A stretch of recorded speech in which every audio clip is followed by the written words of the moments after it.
Hi friends, welcome back to our channel. అందరూ ఎలా ఉన్నారు ఫ్రెండ్స్? ఈరోజు మా లంచ్ అయితే దొండకాయ కొబ్బరికారం చేస్తున్నానండి.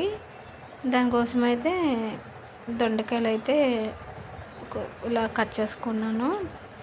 తర్వాత ఏమో కొబ్బరికాయ, కారం, ధనియాల పొడి, ఉప్పు అన్నీ సాల్ట్ మొత్తం అంతా కూడా వేసుకొని మిక్సీ పట్టేసుకొని ఒక పొడి కింద ఆడుకున్నానండి. ఇప్పుడు నేను దొండకాయ ఫ్రై కోసం తాలింపు వేసుకున్నాను. ఎండుమిర్చి, వెల్లుల్లిపాయ, జీలకర్ర, మీరు కావాలితే శనగపప్పు, మినపప్పు కూడా వేసుకోవచ్చు. మా పిల్లలు తినరని నేనైతే వేయలేదండి. తర్వాత మనం కట్ చేసుకున్న దొండకాయ ముక్కలు కూడా దీంట్లో వేసుకోవాలి. కావాలితే మీరు చిన్న సైజు కట్ చేసుకోవచ్చు. నేను ఇలా కట్ చేశానండి. దొండకాయ కొబ్బరికారం అంటే ఇలా కట్ చేసుకుంటేనే మనకి టేస్ట్ అనేది బాగుంటుంది కాబట్టి నేను ఇలా కట్ చేశాను.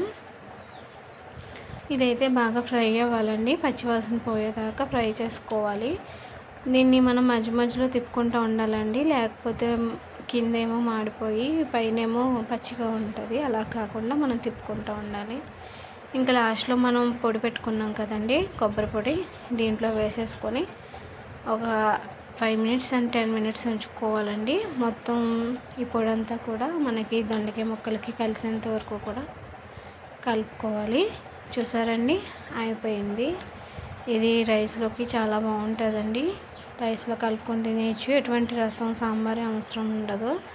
రైస్లోకి అయితే సూపర్ ఉంటుందండి. యాక్చువల్లీ ఇది మా హస్బెండ్కి చాలా ఇష్టం.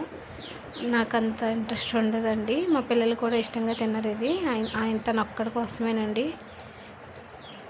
ఓకే అండి, ఎలా ఉందో కామెంట్ చేయండి, లైక్ చేయండి, షేర్ చేయండి. Bye friends.